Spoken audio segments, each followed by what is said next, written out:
Good morning students. बच्चों, हम लोग लास्ट तक पढ़ रहे थे आर एच फैक्टर के बारे में। ठीक है ना। आर एच फैक्टर के बारे में हमने लास्ट तक देख लिया था कि आर एच फैक्टर क्या है, कि नेगेटिव कौन सा इफेक्ट होता है, पॉजिटिव कौन सा इफेक्ट होता है। ठीक है ना। और एक हमने क्या डिजीज़ देखी थी, इरिथ्रोब्लास्टोटिस फिटिलिस। इरिथ्रोब्लास्टोटिस फिटिलिस को हमने डिटेल में एनालिसिस कर लिया था। इसी को हमने बोला था uncomfortable marriage. Uncomfortable marriage couple, जिसमें क्या थी, मदर क्या थी, आर एच नेगेटिव थी, फादर क्या थे, आर एच पॉजिटिव थे। ठीक है ना। जो पूरा का पूरा था, इसको न्यूट्रल करने के लिए हमने आर एच ज़ीरो का क्या दिया था यहाँ पे, वैक्सीनेशन। इसमें मदर में after first child birth sorry first child के बर्थ के बाद में लगाया था वैक्सीनेशन, क्या था, आर एच ज़ीरो का। इस आर एच ज़ीरो ने क्या किया था, जितनी भी एंटीबॉडीज़ बनी थी मदर की बॉडी के अंदर आर एच पॉजिटिव की, उनको क्या कर दिया था, यहाँ पे न्यूट्रल कर दिया था, बिल्कुल अनफंक्शनल कर दिया था। ठीक है ना, वो फंक्शन नहीं कर पा रही थी। ओके, तो ये सीधा सीधा सिंपल सा था। आज का हमारा टॉपिक है ब्लड क्लॉटिंग।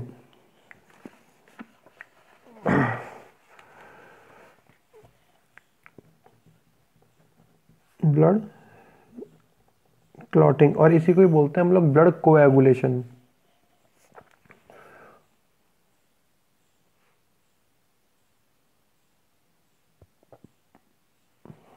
ब्लड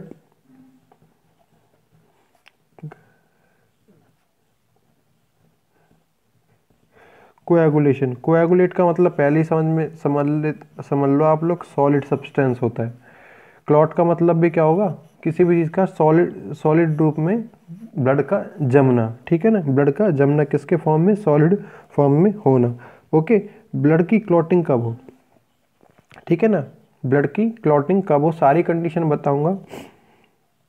वैन पहले लगा रहा हूँ, क्योंकि जैसे क्या हो, कोई भी इंजरी होती है, कोई भी एक्सीडेंट होता है, ठीक है ना,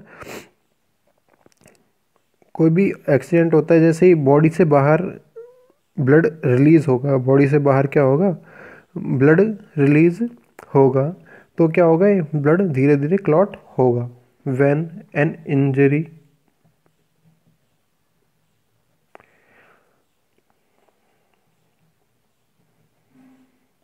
on a in a body then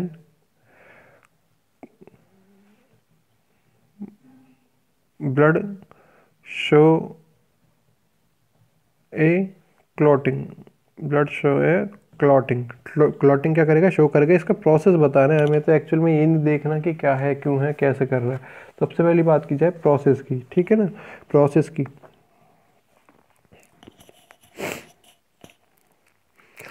blood में हमने बात की थी प्लेटलेट्स, जिसको हम लोग बोलते थ्रोम्बोसाइट्स। थ्रोम्बो वर्ल्ड बना था थ्रोम्बस से, थ्रोम्बो वर्ल्ड बना था थ्रोम्बस से। ठीक है ना। साइड्स का मतलब आपको पहले ही बता दिया था मैंने, सेल, जैसे कि एथ्रोसाइट थी, ठीक है ना, ल्यूकोसाइट्स थी, और थ्रोम्बोसाइट्स थी। थ्रोम्बस वर्ल्ड से बना हुआ है। थ्रोम्बस का मतलब होता है सॉलिड, थ्रोम्बस का मतलब होता है यहाँ पे सॉलिड। सारा का सारा ब्लड क्लॉटिंग का जो फंक्शन है किसके ऊपर डिपेंड है, ब्लड प्लेटलेट्स के ऊपर या थ्रोम्बोसाइट्स के ऊपर क्या होता है, ये डिपेंड होता है। जिससे क्या होता है, ब्लड प्लेटलेट्स किसी भी इंजरी के टाइम में किसमें, सॉलिड सब्सटेंस के रूप में या सॉलिड स्ट्रक्चर के रूप में चेंज हो जाती है, इसी को हम लोग बोलते हैं ब्लड कोएगुलेशन या ब्लड क्लॉटिंग। ब्लड कोएगुलेशन या ब्लड क्लॉटिंग। ओके, पहली बात तो ये क्या है, एक बॉडी के लिए सेफ्टी सिस्टम है। बॉडी के लिए क्या होगा, एक सेफ्टी सिस्टम है। हमने ब्लड को क्लॉट कर दिया, मान लो ये एक नी पॉइंट है, यहाँ पे क्या है, एक नी पॉइंट है, घुटने वाला भाग है, इस पे क्या हो गया, इतनी बड़ी इंजरी हो गई है, जिससे क्या होगा, कुछ समय बाद यहाँ पे ब्लड का कोएगुलेशन हो जाए, मतलब ब्लड की क्लॉटिंग हो जाए। ठीक है ना, सॉलिड सब्सटेंस के रूप में आ जाएगा। कोई भी अब पैथोजन, मतलब बाहर से कोई भी माइक्रो ऑर्गेनिज्म जो कि क्या कर सकता है, बॉडी में हार्मफुल इफेक्ट शो कर सकता था, वो बॉडी के अंदर एंटर नहीं कर सकता। तो ये क्या है, एक सेफ्टी सब्सटेंस है। दूसरा, ये ब्लड की अगर क्लॉटिंग नहीं होती, ब्लड की अगर क्लॉटिंग नहीं होती तो ब्लड लॉस के कारण, एक्सेसिव ब्लड लॉस के कारण जो भी पेशेंट था उसकी क्या हो सकती थी, डेथ हो सकती थी। ठीक है ना। तो इसके लिए क्या है, ब्लड क्लॉटिंग का जो प्रोसेस है वो पाया जाता है। अब ये जो ब्लड क्लॉटिंग का जो प्रोसेस है ये बहुत सारे फैक्टर्स पे, जो जिन इन फैक्टर्स को हम लोग बोलते हैं कोएगुलेशन फैक्टर्स, इन पे क्या करता है,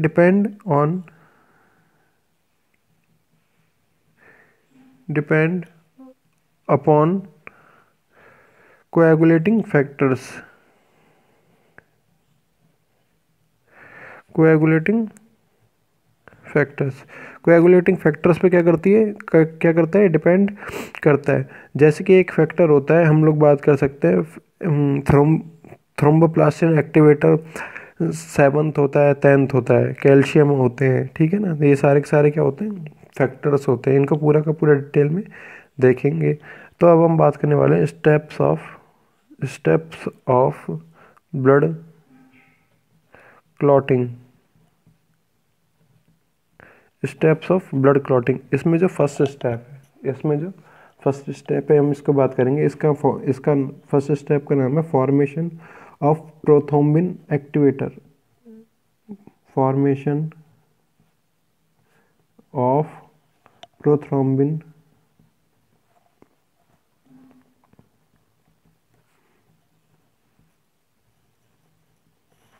एक्टिवेटर। ठीक है ना, formation of prothrombin activator. Okay, तो हम इसको देखते हैं कि फॉर्मेशन का मतलब आपको पता ही है, बनना। एक्टिवेटर का मतलब है प्रोथ्रोम्बिन को सक्रिय करने वाला, काम करने योग्य बनाने वाला। एक हम होता है इन इंजरी टाइम, यहाँ पे लिख रहा हूँ मैं, इंजरी टाइम। ठीक है ना, एन इंजरी टाइम। अब क्या होगा, यहाँ पे मान लो कोई भी घाव हुआ किसी भी इंजरी के वक्त, यहाँ पे घाव से घाव से क्या निकलेंगी, ब्लड वेसल्स टूटेंगी, ब्लड वेसल्स टूटेंगी। इन ब्लड वेसल्स के डैमेज होने से, इन ब्लड वेसल्स के डैमेज होने से, या कह सकता हूँ मैं ब्लड के फ्लो होने से, ब्लड के फ्लो होने से, कहाँ से, डैमेज टिश्यू से, डैमेज पार्ट से ब्लड के फ्लो होने से blood platelets, break off blood platelets, यहाँ लिख दिया फर्स्ट। ब्लड प्लेटलेट्स क्या होंगी, यहाँ पे टूटने लगेंगी। ब्लड प्लेटलेट्स क्या होंगी, यहाँ पे टूटने लगेगी। अब इनके टूटने से क्या होगा, यहाँ पे थ्रोम्बोप्लास्टिन रिलीज होगा, रिलीज ऑफ थ्रोम थ्रोम्बोप्लास्टिन। दोबारा सुन लो, मैंने क्या कहा, मैंने ये कहा किसी भी व्यक्ति की इंजरी हुई, घाव हुआ, घाव होने से ब्लड का फ्लो होगा, ब्लड के फ्लो होगा तो जो ब्लड वेसल्स थी वो टूटेंगी, उनमें से क्या होगा, ब्लड प्लेटलेट्स टूटने लगेंगी। इन ब्लड प्लेटलेट्स के टूटने से, ब्लड प्लेटलेट्स के टूटने से थ्रोम्बोप्लास्टिन क्या होगा, यहाँ पे रिलीज होगा। अब ये थ्रोम्बोप्लास्टिन क्या है,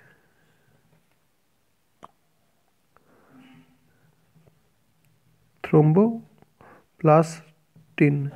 ठीक है ना, ये है ग्लाइकोप्रोटीन और फॉस्फोलिपिड। दोबारा बताता हूँ मैं, ये है ग्लाइको प्रोटीन प्लस फॉस्फोलिपिड। मतलब इसमें कार्बोहाइड्रेट भी है, प्रोटीन भी है और लिपिड भी है। मतलब कार्बोहाइड्रेट, प्रोटीन और फैट, तीनों चीज़ें क्या है, पाई जाती हैं। ये तीनों चीज़ें मिलकर जो थ्रोम्बोप्लास्टिन एक्टिवेटर होता है, दीज सब्सटेंस, यहाँ तक लिख रहा हूँ, these substance activated the thromboplastin activated the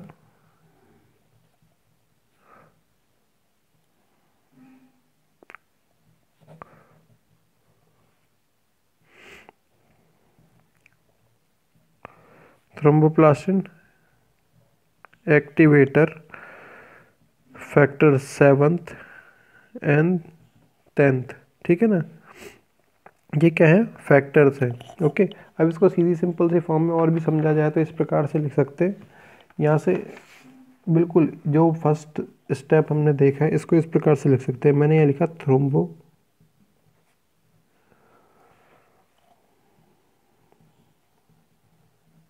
thromboplastin. ये रिलीज हुआ है कहाँ से, डैमेज टिश्यू से, फ्रॉम डैमेज्ड टिश्यू। ठीक है ना, डैमेज टिश्यू से क्या हुई थी, यहाँ पे ब्लड प्लेटलेट्स टूटी थी, ब्रेक हुई थी, इससे थ्रोम्बोप्लास्टिन रिलीज हुआ। अब ये थ्रोम्बोप्लास्टिन के साथ में फॉस्फोलिपिड, ऊपर भी लिखा रखा है मैंने, यहाँ पे लिख रखा है, ठीक है ना, फॉस्फोलिपिड आके मिला, ठीक है ना, कैल्शियम आयंस आके मिले, साथ ही साथ जो प्लेटलेट फैक्टर्स होते हैं जैसे कि हमने बात की है ये 7th और 10th, plus platelets factors plus plasma protein. Plasma protein ये है ग्लाइकोप्रोटीन, प्लाज्मा प्रोटीन ये मिले। दोबारा बता रहा हूँ, ये थ्रोम्बोप्लास्टिन रिलीज हुआ था जितने भी डैमेज टिश्यूज है जहाँ पे भी लगी थी हमारे, उस भाग की जो ब्लड प्लेटलेट थी उनके टूटने से थ्रोम्बोप्लास्टिन रिलीज हुआ। इसने किसके साथ रिएक्शन किया, फॉस्फोलिपिड के साथ, ब्लड प्लेटलेट फैक्टर्स जो कि क्या है ब्लड के अंदर उपस्थित रहते हैं, पाए जाते हैं, platelet factor 7th and platelet factor 10th, ठीक है ना, साथ ही साथ कैल्शियम आयन के साथ जो कि ब्लड में पाया जाएगा, प्लाज्मा प्रोटीन जो कि है ग्लाइकोप्रोटीन, इनके साथ में क्या करेगा, रिएक्शन करेगा और इससे क्या बना लेगा, एक प्रोथ्रोम्बिनेट बना लेगा। यहाँ पे लिख देता हूँ प्रोथ्रोम्बिनेट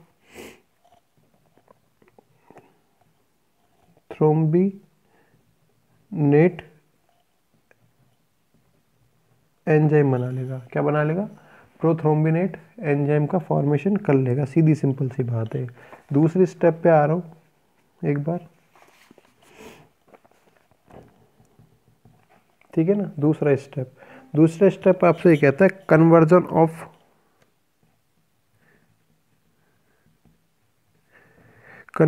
ऑफ प्रोथ्रोम्बिन इनटू थ्रोम्बिन।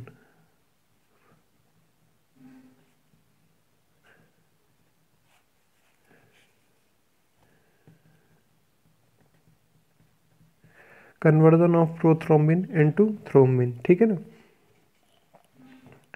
अब प्रोथ्रोम्बिन क्या होता है, एक प्रोटीन है जो कि कहाँ पे पाया जाता है, ब्लड के प्लाज्मा के अंदर पाया जाता है। प्लाज्मा मैंने पूरा डिटेल में आपको पढ़ाया है, ठीक है। यहाँ पे हमारे पास फर्स्ट सेगमेंट के अंदर कुछ इस प्रकार से कंडीशंस आई थी, प्रोथ्रोम्बिनेट एंजाइम का फॉर्मेशन हुआ था। अरे यार ये दिख भी नहीं रहा क्या, अब दिख जाएगा, ठीक है। यहाँ पे लिख रहा हूँ prothrombin present in blood plasma. Okay, इतनी सी लाइन लिख रहा हूँ मैं, आपको पूरा का पूरा चीज़ें क्लियर होती जाएंगी इस रिएक्शन के आगे से। फर्स्ट रिएक्शन आपको समझ में आएगी, प्रोथ्रोम्बिनेट एंजाइम का फॉर्मेशन हो चुका है यहाँ तक, ठीक है ना। अब ये जो प्रोथ्रोम्बिन था, ये वाला जो कि ब्लड प्लाज्मा के अंदर है, जो कि क्या है ब्लड प्लाज्मा के अंदर है, ये किस में चेंज हो जाएगा। पहली बात तो ये इनएक्टिव फॉर्म में पाया जाता है, ये याद रखना, इनएक्टिव फॉर्म में पाया जाता है, ठीक है ना। यहाँ पे होगा कैल्शियम +2 आयन के साथ में, प्लस में ये जो प्रोथ्रोम्बिनेट एंजाइम बना था, प्लस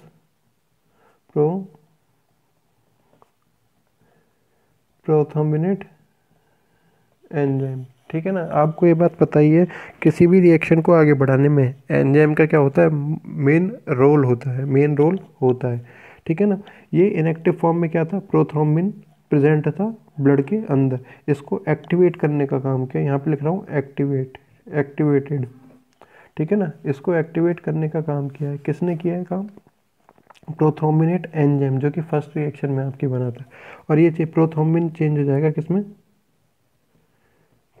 थ्रोम्बिन में चेंज हो जाएगा। किस में चेंज हो जाएगा, ये थ्रोम्बिन में चेंज हो जाएगा। ओके, फिर थर्ड रिएक्शन आती है हमारे पास, conversion of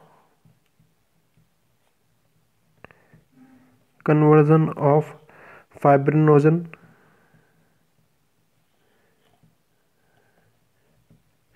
fibrinogen into fibrin,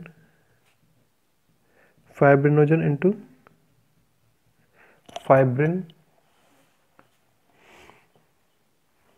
and formation and fibrin and formation of clot, conversion of fibrinogen into fibrin. ठीक है ना, ओके ओके ठीक है। ये थ्रोम्बिन क्या हो गया यहाँ पे एक्टिवेटेड फॉर्म में आ चुका है, थ्रोम्बिन क्या है एक्टिवेटेड फॉर्म में आ चुका है। अब एक प्रोटीन होती है fibrinogen,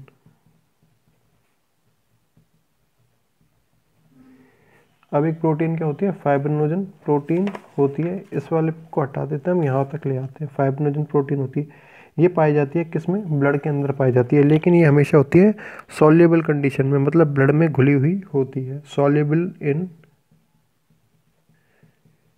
blood, soluble in blood, blood के अंदर क्या है सॉल्युबल है। यहाँ पे थ्रोम्बिन बना था, इसको मैं यहाँ पे लेके आ रहा हूँ, इसको मैं यहाँ पे लेके आ रहा हूँ, मतलब फाइब्रिनोजन के साथ में जैसे थ्रोम्बिन मिलेगा आकर के मिलेगा, ये किस में चेंज हो जाएगा फाइब्रिन में चेंज हो जाएगा, ये किस में चेंज हो जाएगा फाइब्रिन में चेंज हो जाएगा। ये क्या होती है इनसॉल्युबल होती है, इनसॉल्युबल इन ब्लड। पहले क्या थी फाइब्रिनोजन तो सॉल्युबल थी, सॉल्युबल मतलब ब्लड के अंदर घुली हुई पाई जाएगी। जैसे ही थ्रोम्बिन आया फाइब्रिनोजन के साथ में थ्रोम्बिन आया, ये इनसॉल्युबल हो जाएगी और ये कहलाएगा फाइब्रिन। फाइब्रिन एक स्ट्रक्चर होती है नेट की तरह, जैसे कि जाल पाया जाता है किसी भी चीज़ का, इस प्रकार से क्या होता है छोटा छोटा जाल पाया जाता है। तो इसको फाइब्रिन जो प्रोटीन है ये बना लेती है डेंस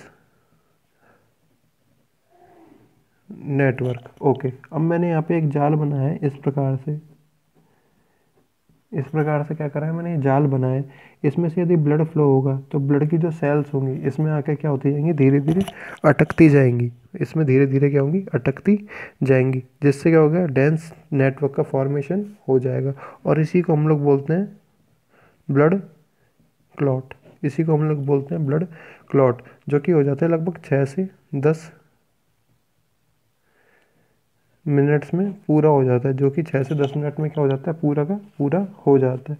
ये पूरा का पूरा प्रोसेस किसका था ब्लड क्लॉटिंग का था। मैं दोबारा बता रहा हूँ इसको, यहाँ तक पूरा हटाकर दोबारा बता रहा हूँ। फर्स्ट हमने काम किया था थ्रोम्बोप्लास्टिन,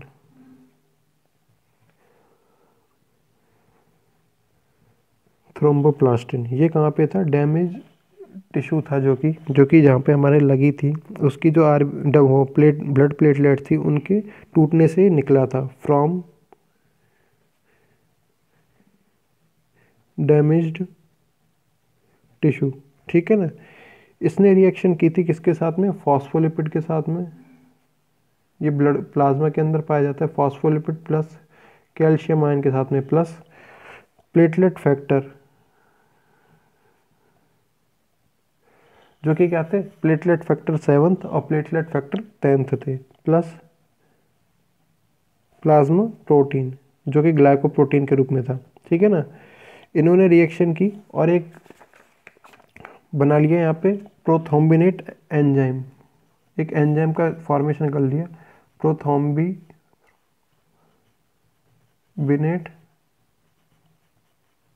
एंजाइम। ठीक है ना, प्रोथ्रोम्बिनेट एंजाइम। ओके, फिर ब्लड के अंदर इनएक्टिव फॉर्म में क्या पाया जाता है प्रोथ्रोम्बिन पाया जाता है, ब्लड के अंदर इनएक्टिव फॉर्म में क्या पाया जाता है प्रोथ्रोम्बिन पाया जाता है। ये लिख देता हूँ मैं इनएक्टिव, इनएक्टिव फॉर्म मतलब काम नहीं करने वाला। ये यहाँ पे जो प्रोथ्रोम्बिनेट एंजाइम बना था ये यहाँ पे आएगा कैल्शियम+2 के साथ में रिएक्शन करेगा, यहाँ पे बना लेगा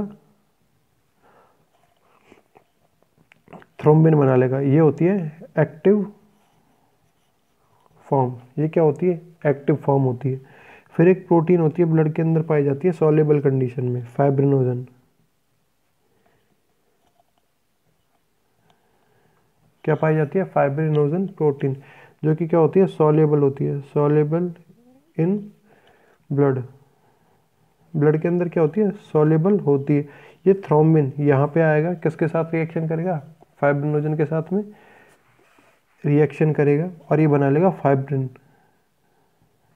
फाइब्रिन ये क्या होती है, इनसॉल्युबल इन ब्लड। ब्लड के अंदर इनसॉल्युबल होती है, कुछ देर बाद में क्या बनेगा, एक नेटवर्क का फॉर्मेशन होगा, dense network formation. Dense network formation, formation किसका हो जाएगा, एक नेटवर्क का फॉर्मेशन हो जाएगा। और आफ्टर 6 to 10 मिनट्स ब्लड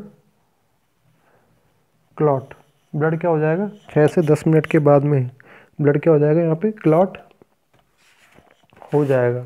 ठीक है ना। तो ये क्या हो जाता है, आपका ब्लड क्लॉटिंग का प्रोसेस हो जाता है। इसको हमने 3 पार्ट्स में क्या किया था, यहाँ पे डिवाइड किया था। फर्स्ट पार्ट था फॉर्मेशन ऑफ प्रोथ्रोम्बिन एक्टिवेटर। दोबारा बता देता हूँ मैं, फर्स्ट पार्ट था फॉर्मेशन ऑफ प्रोथ्रोम्बिन एक्टिवेटर, ठीक है ना। सेकंड पार्ट की जब हमने बात की तो सेकंड पार्ट था आपका conversion of prothrombin into thrombin. Prothrombin किस में चेंज हो गया है, थ्रोम्बिन में। इनएक्टिव फॉर्म की किस में चेंज हो गई है, एक्टिव फॉर्म में चेंज हो गई है। थर्ड था कन्वर्जन ऑफ फाइब्रिनोजन। फाइब्रिनोजन का किस में चेंज होना, फाइब्रिन में चेंज होना। फाइब्रिन में चेंज होना का जो प्रोसेस था यहाँ तक था। फिर था फॉर्मेशन ऑफ क्लॉट, बाद में क्या हो गया था, क्लॉट का फॉर्मेशन हो गया था। तो 3 स्टेप में क्या कर लिया हमको, हमने इसको पूरा का पूरा देख लिया है, ठीक है ना। तो देखो हमने सर्कुलेटरी सिस्टम हमने चालू किया था, अरे यार सर्कुलेटरी सिस्टम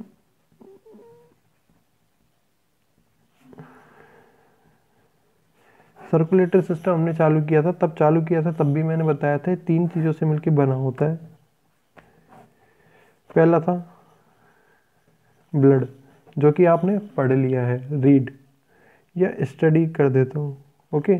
सेकंड था ब्लड वेसल्स और फिर था हार्ट। आज हम पढ़ने वाले हैं ब्लड वेसल्स के बारे में। आज हम पढ़ने वाले हैं किसके बारे में, ब्लड वेसल्स के, ब्लड वेसल्स के बारे में, ठीक है ना। मैंने ये बोला ये पाइपलाइन जो स्ट्रक्चर है, पाइपलाइन जो स्ट्रक्चर है जिसकी सहायता से क्या होता है, ब्लड फ्लो स्ट्रक्चर कर देता हूँ मैं, ब्लड फ्लो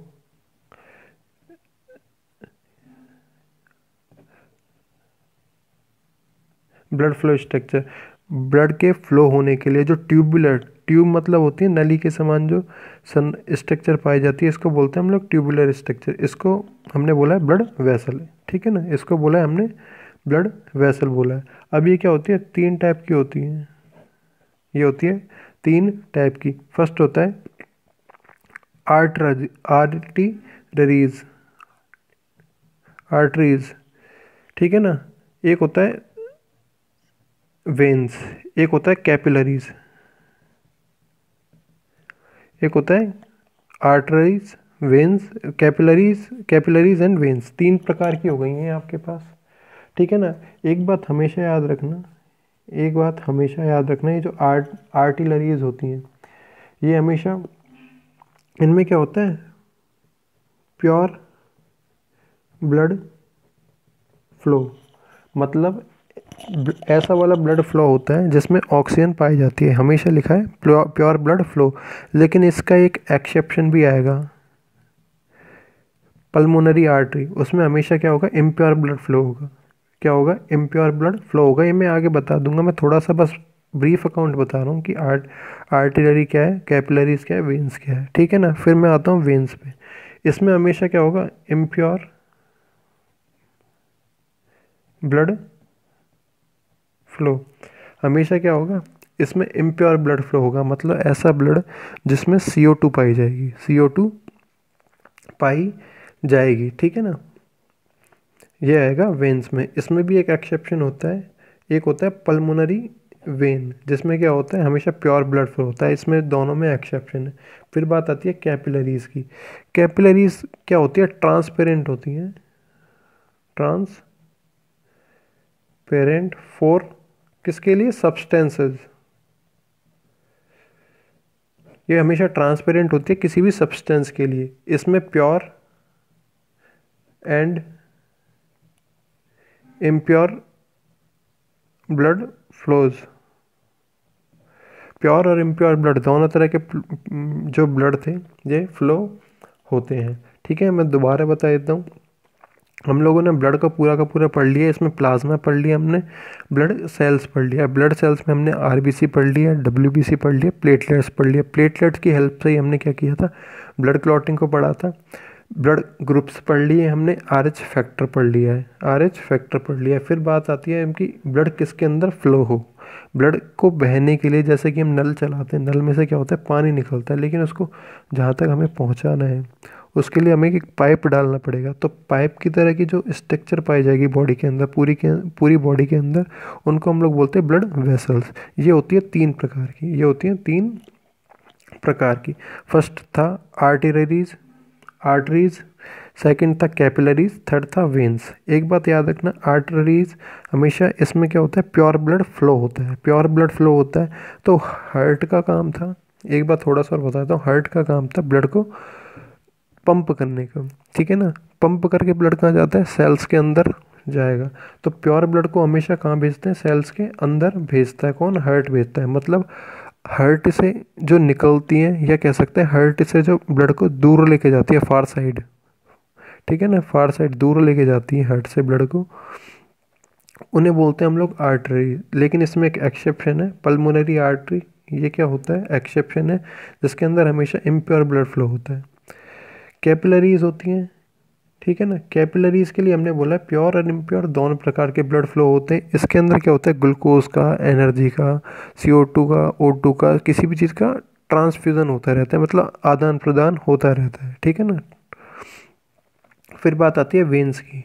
वेन्स क्या, इसके अंदर हमेशा इम्प्योर ब्लड फ्लो होगा। Impure blood flow, impure blood का फॉर्मेशन कहाँ होगा, सेल्स के अंदर होगा। मतलब सेल्स से जो ब्लड को कहाँ लेके आती है, हार्ट की ओर लेकर आती है। ऐसी स्ट्रक्चर्स को हम लोग बोलते हैं वेन्स। इसमें भी एक एक्सेप्शन है, पल्मोनरी वेन, जिसके अंदर हमेशा क्या होगा, प्योर ब्लड का फ्लो, प्योर ब्लड फ्लो होगा। ठीक है, ये हो गई बात। अब बात की जाए, मैं दोबारा स्ट्रक्चर बना रहा हूँ, दोबारा मैंने यहाँ स्ट्रक्चर बनाई है इस प्रकार से। ये मैंने बनाई है ब्लड वेसल, यहाँ पे लिख भी देता हूँ, ये मैंने बनाई है ब्लड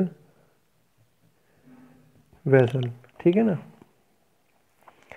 ब्लड वेसल की यदि दीवार की बात करें कि ये कितनी परतों से मिलकर बनी होती है, तो ये 3 परतों से मिलकर बनी होती है। 2 परतें मैं डॉटेड बना रहा हूँ, एक परत मैंने, एक वॉल मैंने लाइन के रूप में बनाई है इस प्रकार से।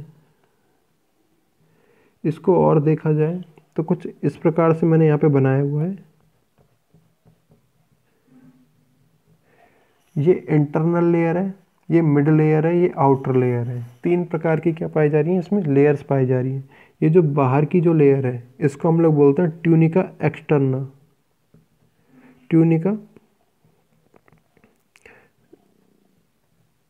एक्सटर्ना। ठीक है ना, ये इसको हम लोग बोलते हैं ट्यूनिका एक्सटर्ना। जो मिडिल लेयर है, यहाँ पे लिख रहा हूँ मिडिल लेयर, या इसको लिख देता हूँ मैं आउटर लेयर, इसको हमने बोला है ट्यूनिका एक्सटर्नल। नाम से ही समझ में आ रहा है, एक्सटर्नल से बना है क्या वर्ड, एक्सटर्नल बना है। फिर हमने बात की मिडिल लेयर की। मिडिल लेयर ये वाली लेयर है जो कि मैंने पूरा लाइन के रूप में बनाई है, इसको हम लोग बोलते हैं tunica media, tunica media, tunica media. Middle layer को हमने बोला है ट्यूनिका मीडिया। और जो इंटरनल लेयर है, जो कि यहाँ पे बना रहा हूँ मैं, ये जो अंदर वाली है, ठीक है ना, इंटरनल लेयर, ठीक है ना, ये इसी को बोल देते हैं हम लोग इनर मोस्ट लेयर। इसको बोलते हैं हम लोग ट्यूनिका इंटिमा, ट्यूनिका इंटिमा। इसको क्या बोला है हमने, ट्यूनिका इंटीमा। तो 3 प्रकार की क्या पाई जा रही है यहाँ पे, लेयर्स पाई जा रही हैं। ओके, 3 प्रकार की क्या है, लेयर हो रही है। आउटर मोस्ट लेयर थी जो कि बाहर की, बिल्कुल बाहर की परत थी, उसको हमने बोला ट्यूनिका एक्सटर्ना, उसको हमने बोला ट्यूनिका एक्सटर्ना। इसका फॉर्मेशन होता है, बहुत सारे कनेक्टिव टिश्यूज़ होते हैं, मतलब विभिन्न प्रकार की तरह तरह की सेल्स से मिलने से, तरह तरह की जो सेल्स होती हैं इनके मिलने से, इसी को बोलते हैं हम लोग कनेक्टिव टिश्यू। कनेक्टिव का मतलब होता है जोड़ने वाला, टिश्यू का मतलब होता है ग्रुप ऑफ सेल, टिश्यू का मतलब होता है ग्रुप ऑफ सेल्स। ओके, तो इसमें डिफरेंट डिफरेंट टाइप की सेल्स पाई जाती हैं, जिससे इसका क्या होगा, आउटर लेयर जो है ट्यूनिका एक्सटर्ना है, इसका फॉर्मेशन होगा। ये क्या होगी, नॉन इलास्टिक होगी, मतलब इसको रबड़ की तरह खींचा नहीं जा सकता। ऊपर की जो लेयर है इसको रबड़ की तरह, इसमें किसी भी प्रकार से ये हमेशा फिक्स रहती है, फिक्स रहती है, इसको किसी प्रकार से खींचा नहीं जा सकता। ओके, तो ये हो जाती है आपकी क्या, आउटर लेयर हो जाती है ट्यूनिका एक्सटर्ना। फिर आती है बात किसकी, मिडिल लेयर की। मिडिल लेयर, ये मैं दोनों तीनों के लिए बता रहा हूँ, आर्टरीज, कैपिलरीज और वेन्स के लिए। इन तीनों की तरह ही इसमें 3 3 लेयर की पाई जाती है ब्लड वेसल। यहाँ पे मैंने इसीलिए लिख लिया blood vessel. Blood vessel 3 type की थी, और जो इसकी लेयर्स की बात की जाए, इसके पाइप की जो परतों की बात की जाए, तो ये 3 प्रकार की परतें थी। भारी जो ऊपर ऊपर की परत होती है इसको हम लोग बोलते हैं ट्यूनिका एक्सटर्ना, जो कि किसी भी प्रकार से रबड़ की तरह इसमें फ्लेक्सिबिलिटी नहीं पाई जाती, नॉन इलास्टिक होती है, खींचा नहीं जा सकता। ठीक है ना। जो मिड लेयर थी इसको हमने बोला है ट्यूनिका मीडिया, ट्यूनिका मीडिया, इसको ये होती है इलास्टिक। ठीक है ना। इसको, इसमें किसी भी प्रकार से प्रेशर डालने पे, जैसे कि हम रबड़ पे प्रेशर डालते हैं या ऊपर करते हैं तो वापस से नीचे आ जाता है, तो इसमें इस पे क्या होता है, इलास्टिसिटी का गुण पाया जाता है, मतलब इसको खींचा जा सकता है, सिकोड़ा जा सकता है। ठीक है ना। Tunica media. फिर जो इनर मोस्ट लेयर थी, जो अंदर ही अंदर की परत थी, इसको हमने बोला था ट्यूनिका इंटीमा, ट्यूनिका इंटीमा। ठीक है ना। ये भी क्या होती है, बहुत ज़्यादा स्मूथ होती है। ये क्या होती है, बहुत ज़्यादा स्मूथ होती है, और इसका फॉर्मेशन होता है एपिथीलियम सेल्स से। ठीक है ना। इसका फॉर्मेशन होता था कनेक्टिव टिश्यू से, इसका फॉर्मेशन हुआ था कनेक्टिव टिश्यू से। ये इलास्टिक थी, ये नॉन इलास्टिक थी। ये स्मूथ है, मतलब ये भी, इसमें भी इलास्टिसिटी, इलास्टिक खींचने का, फ्लेक्सिबिलिटी का जो जो करेक्टर है ये पाया जाएगा। एपिथेलियम सेल से इसका फॉर्मेशन होता है, बहुत ज़्यादा क्या होगी, स्मूथ पाई जाती है। तो ये क्या हो जाती है आपकी ब्लड वेसल्स का जो वॉल्स है। ठीक है ना। यहाँ लिख देता हूँ वॉल्स ऑफ ब्लड वेसल्स। जो ब्लड वेसल्स की वॉल्स थी ये यहाँ पे क्या हो जाती है आपकी, आज कंप्लीट हो जाती है। अब बात की जाती है, अभी वीडियो चलेगी इसमें, अब बात करेंगे वापस से हम आर्टरीज की, कैपिलरीज की एंड वेन्स की बात करेंगे। दोबारा से ही मैं इसी चीज़ को बताऊंगा, इसमें इतना ज़्यादा इंपॉर्टेंट कुछ भी नहीं है।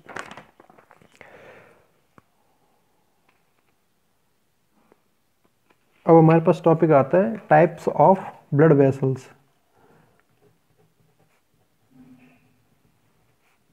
Types of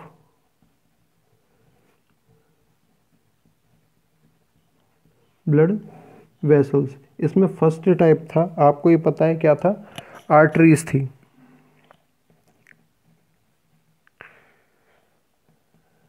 arteries, arteries. ठीक है ना। आर्टरीज थी, मैंने पहले बताया था, इसमें हमेशा क्या होगा, प्योर ब्लड फ्लो। यहाँ पे मैं कुछ इस प्रकार से मैं हार्ट बना रहा हूँ आपका,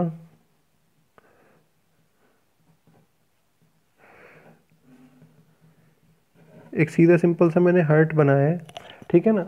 मैंने हार्ट का काम आप सबको पता था, पंपिंग करने का काम था। अगर इसमें प्योर ब्लड का फ्लो हो रहा है तो प्योर ब्लड को ये भेजना कहाँ चाहेगा, सेल्स तक भेजना चाहेगा। आपको ये पता है बात, तो कहाँ पे, कहाँ भेजना चाहेगा, सेल्स तक भेजना चाहेगा। तो इसलिए इसको क्या बोल सकते हैं, एक आर्टरीज के लिए बोल सकते हैं, एक इस प्रकार के वेसल्स हैं जो कि हार्ट से ब्लड को सेल्स तक लेकर जाती हैं, सेल्स तक लेकर जाती हैं। ठीक है ना। अब बात की हमने इसमें ट्यूनिका मीडिया की, जो इसकी जो मिडिल लेयर होती है, जो इसकी क्या होती है मिडिल लेयर होती है, क्या होती है बहुत ज़्यादा मोटी पाई जाती है। मोटी पाए जाने का कारण भी इसीलिए होता है क्योंकि हार्ट ने जैसे क्या होता है पंप किया, पंप लगाने से जो ब्लड वेसल्स थी, ब्लड वेसल्स की जो दीवारें होती है इस पर बहुत ज़्यादा प्रेशर पड़ेगा। अगर ये पतली पाई जाएंगी, अगर ये क्या पाई जाएंगी पतली पाई जाएंगी तो ये फूट सकती हैं, इसीलिए क्या पाई जाती है बहुत ज़्यादा थिक पाई जाती है, मोटी पाई जाती है। मिडिल लेयर थी हमारे पास ट्यूनिका मीडिया, बहुत ज़्यादा थिक पाई जाएगी, ठीक है ना, बहुत ज़्यादा थिक पाई जाएगी और इसी में क्या होता है बहुत ज़्यादा हाई प्रेशर पाया जाता है। तो ये हो जाती है आपकी आर्टरीज। दूसरा इसको और लिख देता हूँ मैं, vessels which carry blood from heart to cells तक लेकर जाती है, कहाँ से, हार्ट से सेल्स तक ब्लड को लेकर जाने वाली वेसल्स को हमने बोला है आर्टरीज। सेकंड नंबर पे आता है हमारे पास कैपिलरीज, सेकंड नंबर पे आता है हमारे पास कैपिलरीज, ठीक है ना।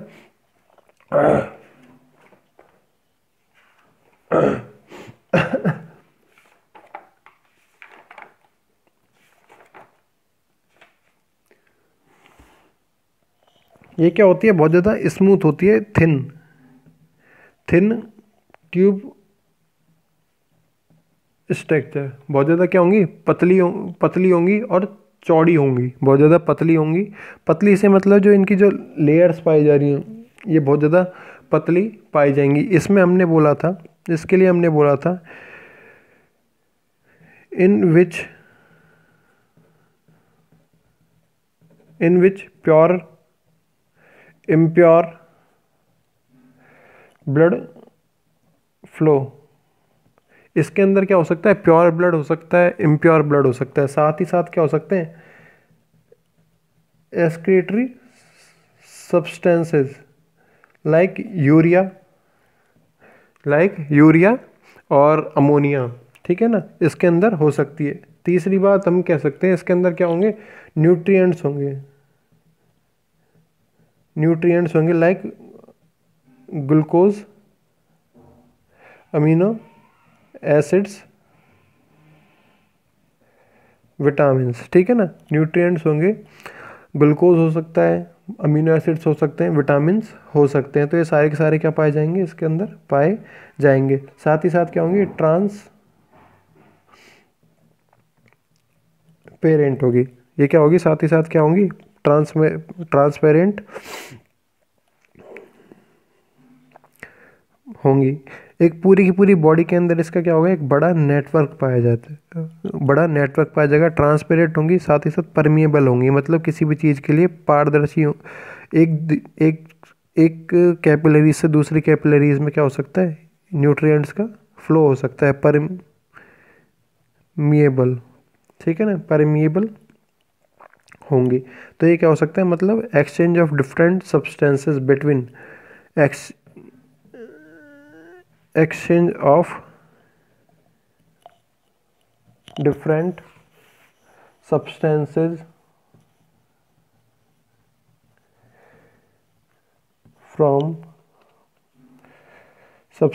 between कर देता हूँ, between blood and body cells, body से और बॉडी सेल्स के बीच में क्या करती है ये किसी भी न्यूट्रिएंट्स का एक्सक्रीटरी सब्सटेंसेस का प्योर और इम्प्योर ब्लड का फ्लो करती है। फिर थर्ड नंबर पे आता है हमारे पास वेन, थर्ड नंबर पे आता है वेन्स। इम्प्योर ब्लड फ्लो, ऊपर हार्ट बनाए रखा है मैंने, इसी में समझा देता हूँ। सेल्स से हमेशा निकलता है CO2 वाला ब्लड, सेल्स से हमेशा निकलता है CO2 वाला ब्लड, मतलब ये क्या होता है इम्प्योर ब्लड होता है। ये क्या होता है इम्प्योर ब्लड होता है। ऐसी कोई भी वेसल जो कि क्या करती है सेल्स से ब्लड को लेती है और कहाँ पे भेज देती है ब्लड के हार्ट के अंदर भेज देती है, ठीक है ना, क्या कहलाएगी वेन कहलाएगी। दोबारा बता देता हूँ, the vessels which carry vessels which carry blood from cells to heart. ठीक है ना, सेल्स से लेकर हार्ट तक, सेल्स से लेकर हार्ट तक, और पहले क्या था, हार्ट से सेल्स तक था। ठीक है ना, तो सेल्स से लेकर हार्ट तक जो ब्लड को कैरी करती है, लेकर जाती है, इसको कहते हैं हम लोग वेन। इसको कहते हैं हम लोग वेन। इसमें एक एक्सेप्शन था, ऊपर भी बताना मैं भूल गया हूँ अभी। इसमें होता है एक पल्मोनरी वेन। एक्सेप्शन का मतलब होता है जो ये जो पूरा का पूरा नियम है, इम्प्योर ब्लड वाला नियम है, ठीक है ना, इस वाली जो वेन होती है, पल्मोनरी जो वेन होती है, इस पर क्या होता है, लागू नहीं होता। कैरी इम्प्योर की जगह इसमें क्या होता है, हमेशा pure blood flow. Carry pure blood to heart, to heart. Heart तक क्या करती है, हमेशा प्योर ब्लड को फ्लो करती है। इसी प्रकार से आर्टरीज में भी एक एक्सेप्शन निकल के आता है, ये होती है पल्मोनरी आर्टरी। पल्मोनरी आर्टरी बोल दो या एरोटा बोल सकते हैं। Carry impure blood, carry impure blood to cells. ठीक है ना, सेल्स तक क्या करेगी, इम्प्योर ब्लड को फ्लो करेगी, कैरी करेगी, लेकर जाएगी। तो ये हो जाता है आपके क्या, ब्लड वेसल्स के प्रकार हो जाते हैं। फिर जो नेक्स्ट वीडियो हम लोग कल देखने वाले हैं, हम लोग कल की वीडियो में बात करेंगे एक्सटर्नल स्ट्रक्चर की, ह्यूमन हार्ट के एक्सटर्नल स्ट्रक्चर की। आज की वीडियो जो है थोड़ी काफ़ी लंबी हो गई है, इसीलिए यहाँ पे क्या कर रहे हैं हम लोग, स्टॉप कर रहे हैं। आज हमने देखा है, एक तो यहाँ पे थोड़ा सा और बता देता हूँ मैं। आज की वीडियो में हमने देखा है ब्लड पेन, और रुक गया मेरा तो, क्लॉटिंग। ठीक है ना, ब्लड